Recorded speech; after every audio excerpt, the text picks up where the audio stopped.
Eduardo, gracias por este tiempo con Barricada TV. Preguntarte en principio cuál era la situación de esta empresa de IPSA en el momento en el que desembarca el gobierno nacional y el gobierno provincial y por qué pensás que el Estado decide salvarla.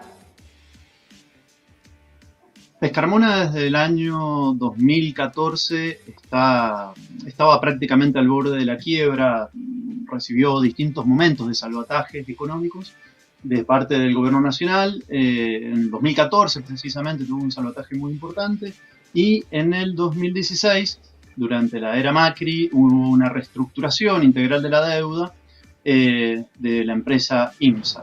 Como bien decían ustedes, IMSA es una de las empresas emblemáticas aquí en Mendoza, eh, conocida por la generación de esas grandes turbinas para los grandes complejos hidroeléctricos, las grandes represas. Yacyretá es el símbolo máximo de lo que implican estas grandes centrales hidroeléctricas.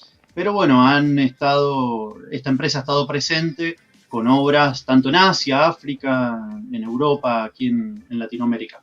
Y en los últimos años, Enrique Pescarmona, que hasta hace poquito era CEO y era la cara visible de la empresa Pescarmona, denunció básicamente que a partir de obras que realizaron en la época de Lula y con Brasil y con Venezuela, allí empezaron los problemas de crisis económica en la empresa IMSA. Esto en realidad esto no es del todo cierto, porque la empresa IMSA ya tuvo, previo a estos últimos dos salvatajes, en el 2014 y esto que es, de alguna manera, lo han nombrado como una capitalización de la empresa de parte del gobierno provincial, tanto como del gobierno nacional, pero en el fondo ya en otros momentos, como en el año 76, desde de parte de lo que fue la última dictadura cívico-eclesiástico-militar, se le permitió un gran endeudamiento a Pescarmona, que pasó después, en la época de la estatización de la deuda, en manos de Domingo Felipe Cavallo, en el año 1980, pasó a engrosar parte de lo que compuso la deuda externa argentina. Recordemos que en esa época también otros empresarios y otras empresarias de Argentina se vieron beneficiados, entre ellos Clarín, por ejemplo, Amelita Fortabat, Loma Negra, la cementera de Loma Negra, y la empresa IMSA, Pescarmona, fueron como los grandes beneficiados en los años 80 de esa estatización de la deuda privada, que pasó a ser pública, y el pueblo argentino tuvo que empezar a pagar deudas estructurales que correspondían al privado. En este momento la situación es diferente. Esto que viene a ser como dicen, una capitalización, no termina de ser una estatización, sino que viene a ser un nuevo salvataje donde, a diferencia de otros momentos, donde la empresa ha recibido subsidios eh, o ha sido beneficiada con la posibilidad de endeudamiento, esta vez ha habido una intervención del Estado, tanto nacional, que sabemos que está conducido por el Frente de Todos, y el gobierno provincial, que está a la cabeza Suárez, como ustedes bien decían, que responde a la Unión Cívica Radical en la alianza de lo que se conoce como Cambia Mendoza. En ese contexto, IMSA es una empresa que tiene alrededor de 3.000 trabajadores y trabajadoras. Y claro, en los últimos tiempos, aquí en la provincia, se han dado que tanto la provincia, a partir de decisiones y de distintas y de leyes que se han aprobado en la legislatura provincial, se ha hecho una operación bastante similar como la que se acaba de hacer con IMSA, con Potasio Río Colorado, que es una empresa de extracción de sales de potasio, que es fertilizante para el agronegocio de la soja, que estaba en manos de La Vale. La Vale es una empresa brasileña que se dedica básicamente al negocio también de los agronegocios y sobre todo de la construcción de represas. En este momento, dos estratégicas, una que tiene que ver con Potasio Río Colorado, que La Vale se desentendió, dejó a los trabajadores y a las trabajadoras en la calle. El Estado en su momento, en el gobierno previo a Cornejo, donde estaba Paco Pérez, de raíz peronista, lo que hizo fue incorporar a los trabajadores y las trabajadoras que dependían de la Vale al Estado provincial. Pero la empresa siguió en manos del gobierno, de la empresa privada. Se han dado casi en simultáneo estos salvatajes que no terminan de ser estatizaciones directas, pero que empiezan a tener una intervención en el caso de Potasio Río Colorado, del gobierno provincial, y en el caso de IMSA, del gobierno provincial y el gobierno nacional. Esto plantea ciertos interrogantes acerca de cómo va a ser el funcionamiento, teniendo en cuenta que el ministro Culfas, como bien ustedes nombraban recién, estuvo en la presentación de lo que implica este salvataje, esta capitalización de la empresa, y uno de los planteos que hizo es que es una empresa estratégica para el gobierno nacional. Y el actual CEO, Juan Carlos Fernández, que es quien ha quedado al frente de la empresa, comparó a IMSA con lo que es ARSAT.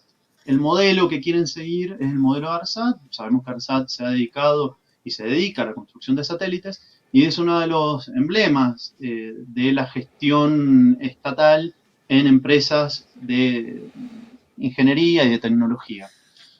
Uno de los puntos interesantes dentro de lo que ustedes decían recién es que IMSA no solamente se dedica a turbinas, y por ejemplo, no solamente turbinas para lo que implica las represas, sino también la generación de energía eólica, y uno de los puntos que más énfasis le ha puesto la empresa en los últimos años es a todo lo que tiene que ver con inteligencia artificial. Ahí hay una apuesta, lo dijo el actual CEO Fernández, que hay una apuesta muy fuerte a desarrollar aún más todo lo que tenga que ver con inteligencia artificial.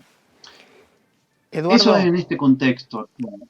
Eduardo, para profundizar todo lo que nos contabas, es inevitable pensar y recordar lo que fue el intento de expropiación fallido el año pasado de Vicentín.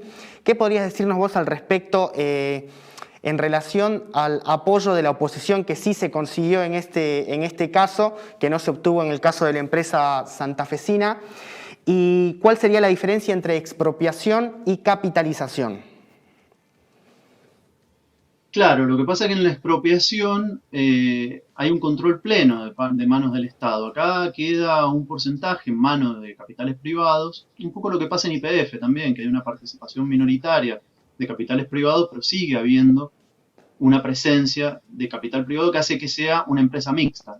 Si ustedes ven hoy la composición, cómo ha quedado de IMSA, es una empresa mixta. Y por otro lado, el modelo de gestión, fíjense que yo les decía, hay un CEO al frente de la empresa. Claramente eso plantea que el modelo de gestión sigue siendo dentro de un contexto de una empresa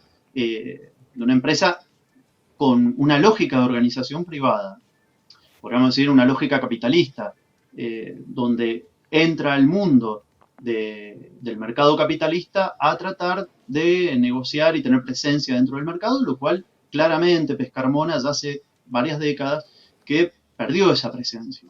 Con lo cual, no solamente se trata de la definición en sí mismo en torno a lo que implica una expropiación o una capitalización, sino es el modelo de gestión lo que está en juego ahí. Eduardo. Porque el modelo de gestión sigue siendo un modelo de gestión típico de una empresa que podemos encontrar en otros de los rubros de producción en el país. Eduardo, justamente te queríamos preguntar quién es la familia Pérez Carmona y cuál es el rol en la política mendocina, en definitiva. Bueno, esta es una pregunta central en todo esto. La familia Pescarmona es una familia, podríamos decir, es el emblema de las familias de la modernidad mendocina. La empresa Pescarmona nace como una pequeña empresa metalúrgica, es como si fuera una metalúrgica. Ahí te volvemos a escuchar. Hola. A ver. Bueno, la empresa Pescarmona nace en 1907 como una pequeña metalúrgica, como si en el barrio tenemos una metalúrgica y esa metalúrgica empieza a hacer pequeñas obras.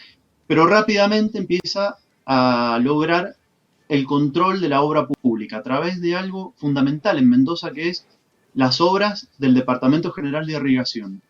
El Departamento General de Irrigación es un departamento que controla y organiza el tema de el agua en Mendoza y sobre todo el agua para riego. Imagínense que en una zona semiárida como Mendoza, el agua es vital, es totalmente vital, es estratégica.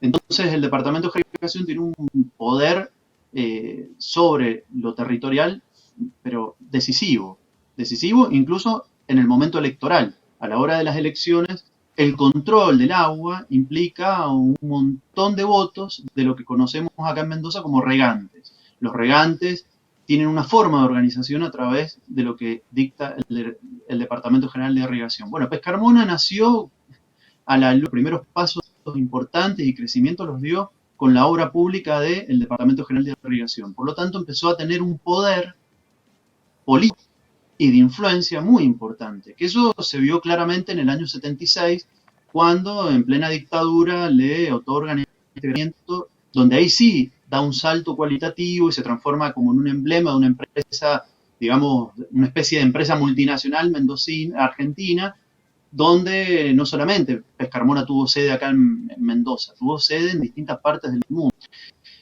La empresa Pescarmona ha sido influyente, profundamente influyente en la política mendocina y ha definido un montón de elecciones. ¿Por qué? Porque ha participado en los financiamientos de distintas campañas. De hecho, si ustedes recuerdan el tema de la cartelización de la obra pública en la era de Macri, cuando se denunciaron el tema de los cuadernos, uno de los denunciados fue justamente Enrique Pescarmona. De hecho, los empresarios de segunda línea de la empresa terminaron encarcelados.